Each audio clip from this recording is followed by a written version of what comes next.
studio. When you're an in-studio guest, we don't offer that to everybody. Hi, George. A lot of people, they say, hey, can I be in studio? And we're like, the door's locked, not interested. Not Schlereth. He steps right up. It's construction, right? You gotta weave through here. We're upgrading it all. Hey, we're just like the Rams. Always looking to upgrade, build something new. Yeah, forget about drafting them. Just come in here, throw some sheetrock up, build, just get stuff that's already there. So I will say this. All right. I said this is my comp. Tyreek Hill's a faster Cooper Kupp. Jet sweeps, bubble screens, deep, underneath, drag routes. I can, as an offensive coach, it's a chess piece. Remember the late Aaron Hernandez? I mean, they had him in the backfield. Right. They had him in the slot. They had him at tight end. The NFL's always got about 4 of those guys, right? And so I do think, forget the draft picks, I think Tyreek Hill, Mike Lombardi called him this morning, a field tilter. I do think he makes Miami a little bit of a different offense, right? Well, I mean, they're gonna be that classic West Coast offense. Now, depending on personnel, because you think about all the people that came from Mike Shanahan, go back to Kyle Shanahan, go back to Matt LaFleur, go back to Sean McVay. Kyle Shanahan went in based out of 2-back personnel, like 2-back, 2 tight end. That's what he's in most of the time. And Mike McDaniels obviously coached under Kyle Shanahan. But the other 2 guys in LaFleur and in Sean McVay, they kind of both went 3-wide personnel. They run the same exact offense, the same exact plays. One does it out of 3 wides, 11 personnel, and so your F or your receiver is your motion guy, your block guy. That's the Cooper Kupp of the world. Yeah. And then, the Kyle Shanahan uses a fullback. He uses Kyle Juszczyk. He uses an extra tight end. So the same offense, but it looks completely different. By the way, tight ends flourish with Shanahan. Tight ends flourish Green Bay with LaFleur. Tight ends done well with McVay, and Mike Gesicki for the Dolphins just got an extension. So you're right. Here's the interesting thing about this position. So from a Kansas City standpoint, you say, well, why in the world would you get rid of him, right? Right. Because he's a slot receiver. You don't pay slot receivers in this league. I know. Which is crazy to me because in the middle of the football field, there's such a matchup like you talked about, chess piece with all the jet sweep stuff and all the stuff that goes on. And it's very much like in this league, when I travel around and do games, most of the coaches will talk to me about who's my nickel back? Who's the guy that's going to play nickel for us? Because it becomes one of the most important positions on a football field. Think about this as a nickel, the nickel corner. You got to be a weak side linebacker. You got to play linebacker. So you got to play the run like you were a linebacker. You got to read all the run keys and all that stuff. But you got to play a zone, and you got to play man-to-man with a guy that has a two-way go inside, who oftentimes is like Cooper Kupp or is like Tyreek Hill, is just like quick as a hiccup. Yeah. And so to me, it's the toughest position in football, but they don't pay it. Last year, I'm talking to Logan Ryan, and he goes, I had to leave Tennessee. I had to get out of the nickel. When I went as a free agent to the Giants, I said, I'm a safety. Why? Because safeties get paid in this league. Nickels don't. Yeah. And if you want to get paid in this league, you either have, as a slot receiver, you have to go somewhere that'll pay you, or you have to change positions. It's the guys the Devontae Adams of the world, the X receivers, 6'3", big. And you think about it. You line up an X, you're on the single receiver side. You've got usually a corner playing inside leverage. You got a safety over the top, and you're funneling a guy to the sideline, right? You got 3 defenders, and Devontae Adams still beats them. So it's funny how the league operates and the way they want to pay guys. And ultimately, Kansas City looked at Tyreek Hill and said, "Yeah, we're going to get a king's ransom for him, but we're not going to pay a slot receiver." Yeah, and I don't think Kansas City will be as good this year, but not every move is made for this year. Right? Like you like when you draft Trey Lance, that wasn't for last year. That was for the future. And so I look at the Chiefs saying, listen, this is a long-term proposition. Andy Reid's not going anywhere. Mahomes not going anywhere. Right. Brett Veach isn't going anywhere. We're not going to be as good this year. Our division's way better. The Broncos now have an elite pass rush. Oh, wait, so do the Raiders. Mm-hmm. So think about this. The Raiders, Denver, and the Chargers are now going to have 3 of the top 5 to 6 pass rushes in the NFL. And Patrick Mahomes is going to be under more duress without his bubble screen guy. So Kansas City is not as good today. Is that fair? Yeah, no, I think it is fair. Even with the picks. Right. And I also think, though, what do you do? Like, for me, when Kansas City lost the Super Bowl to the Tampa Bay Buccaneers, that was football hubris. We're going to win the way we like to win. We're going to throw it over the top. Even though Tampa was playing a defense that just said, run it down our throats, please, for the love of Pete. Just run it down. And they said, no, we're not going to do that. And I wonder if Andy looks at, because Andy's a true West Coast guy. Yes. I wonder if he looks at himself and says, you know what, I got to get back to a little bit more 90s type of football, because the league is transitioning that way. You can talk about all these weapons and everything. You control the line of scrimmage, you're going to win the majority of your games. Yeah. And so the league is transitioning to a bit, to more where, like when I get asked to consult for different teams, they always tell me, well, we want to run the ball better. And I'm like, really? Do you? Show me. Yeah, right. You want to run the ball better. It's like I want to lose weight, but I just want to take a pill to lose weight. I don't actually want to put in the work, right? I don't want to change my diet or exercise. Yeah. I just want a pill to help me to lose weight. That's how they look at the running game. So I'm talking to one coach, and I said, you know what I hate about you? You want to know? Did you say that to him? Yeah, I said, you know what I hate about you? And he goes, oh, God, this is going to be great. I go, why is it that you'll run the ball 3 times in a row for 2 yards of carry, and you'll throw your hands up in the air and say, we can't run it? But you'll throw 7 freaking incompletions in a row and not even think twice about it. Like, what's wrong with you? That, Dave Wanstead always says that. He goes, why is it if the running game struggles early, coaches bail on it? Sure. Now, in fairness, when the passing game struggles early, they double down on it. Right. Well, McVay in the Super Bowl, we heard the film. Remember when they couldn't run it against Cincinnati? He finally said, and we were yelling at the TV, stop running the football. There are matchup issues where I can make an argument. We just can't run the football in their front. Correct. Like the Bengals' defensive front had better players than the offensive line for the Rams, mostly. So let me let's pivot out of this for a second. There's a story out this morning. The Steelers will go get Baker if he's free. And my takeaway is there are certain jobs in America where big personalities are negative. Working at a funeral home. No laughs. Don't be funny. Everybody there is sad. Backup quarterback. Cam, too big of a personality. Cap, too toxic. Baker, too toxic. Cap's more controversial. But you want your backup to be Jacoby Brissett, Tyrod Taylor, Case Keenum. Come in. If you put a hat on, walk through a mall, nobody knows who you are. Right? Right. And so I look at Baker to Pittsburgh, and I'm like, there's no proof, and our staff has this. If you look at the numbers between the two, Trubisky completes a higher percentage of his throws and is more athletic. Doesn't mean he's better. I think Baker has a better arm. But my takeaway is, if you bring Baker in, you can't bring him in as a backup. I mean, he's firing shots on social media. Right. If you look at, there's no argument here that one is significantly better than the other if you look at numbers. Trubisky wins more and completes a higher percentage. Passer ratings are identical, and both enter dysfunction. One Chicago, one Cleveland. If you're bringing in Baker, now I'm taking away snaps from Trubisky and Camp. Like, I don't like the move at all. Do you? Yeah, I really think it goes back to something you say all the time about having an adult in the room, right? And I think there's a humility factor when you leave a place, like Trubisky had to leave a place, and you have to say, man, I'm going to go through this kind of year-long process of quarterback rehab, if you will. And I'm a big guy. I'm a big believer in competition. I think competition brings out the best in most people.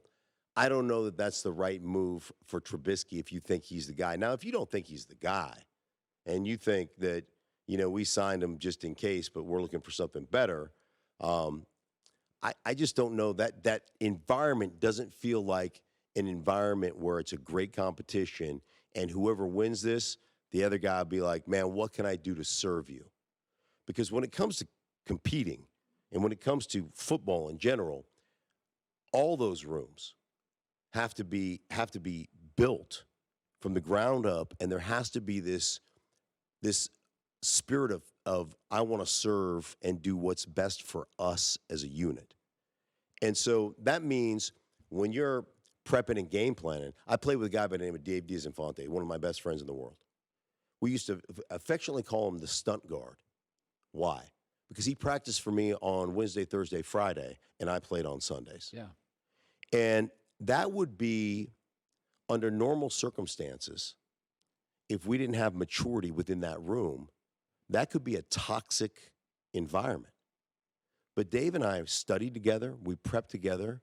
We worked together. We watched each other. I watched him practice. He watched me take a few reps here and there. And then we actually would put a game plan together. Like, how do I want to attack this guy? Right. And so he was sold out to making me and to making us the best team we could be. And there's backup quarterbacks. Right. It's a really that has to be part of that room. Once you lose the competition, you got to be a good dude. You have to be able to take second fiddle and say, how can I serve you to make you the best player you can be? And I don't know that doesn't feel like that to me. Think about Tyrod Taylor. A doctor mistake took him out of the potential best year of his career. Never once complained. Mm-hmm. A mistake by the medical staff of the Chargers, he could have blown that franchise up. Total pro. Right. That's why Tyrod Taylor keeps getting jobs. Total pro. Alex Smith in Kansas City, when they drafted Mahomes. Alex Smith invested into Patrick Mahomes, even though he knew Patrick Mahomes was going to take my job one day. Like, this is one of the things I love about football and sports in general. When was the last time that you celebrated somebody else's success like it was your own? Oh, we talk about, Joy and I talk about this. It's a really important thing in life. Right. And you do it for your kids, you do it for your family. Yeah. But in your work environment, when can you honestly go, man, that dude got a raise, he worked, he earned it, everything about him, I love it, good for him. As opposed to saying, man, that guy, like, I'm better than that guy, right? That guy's no good. Right. And that's what that room, once you lose the competition, that's what that room has to be. I don't know that Baker Mayfield's mature enough to have that. Schlereth, I want to show you something here. Can I put up my predictions? And again, I'm not doing records. I do a post-free agency guess. Now, I had Denver winning the division before the Tyreek Hill move because I don't think we're discussing what they've done with Bradley Chubb, Randy Gregory, and is it DJ Jones? Yeah. I don't think people understand. That's going to be as good a defensive line as the league has. That's going to be absolutely fantastic. So look at my AFC. Mm-hmm. Now, you're old. Can you read that? Oh, yeah. There's 2020. some bifocals here in the set. 2020, man. Okay, anything there jump out at you as unrealistic? And by the way, I'm not a Tua guy. So I just don't know that Tua, I don't know that he, even with Tyreek Hill, that they usurp the Patriots, but that, I mean, they may. Like, it's not like outrageous, right? Can I say this? I don't know what's going to happen in the AFC North. If you turn that upside down, I just don't think Deshaun's going to play in September. And I don't think you can. Yeah. That's mostly, I should put the Browns, I should just put a question mark. They could be great. Their roster's great. I just don't know what I'm getting. I kind of feel like I know what I'm getting with the teams on top. I agree with that. I think the Browns, I could easily flip them to 3 and put, I just don't know what, I happen to think Deshaun, I mean, he sat out last year, right? Yeah. Although he got paid, but he sat out. I happen to think he's going to get 10 games. So that was just my guess. Yeah, I think Kareem Hunt got 8. Yeah. And his are more damning to the league because there's so many cases. So, listen, if Roger Goodell came out and said you can't play till after Thanksgiving, Cleveland's a 4th-place team. That's what they are. And I love your Colts pick at number 1. I like Matt Ryan there. Dude, Matt Ryan is a pro. Can I give you? He's a pro. I'm going to throw something at you right now. Okay. Now, I do a lot of analogies. A lot of them aren't great, but I'm going to throw this at you. Most of them are pretty good. Okay. All right.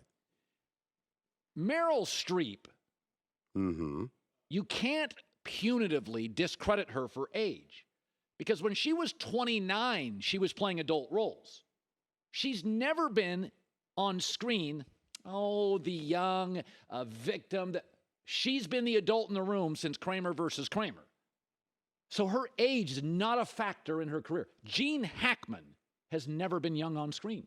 Mm-hmm. He's always been the sage, the wisdom, the adult, the tough guy. So his age is a non-factor for roles.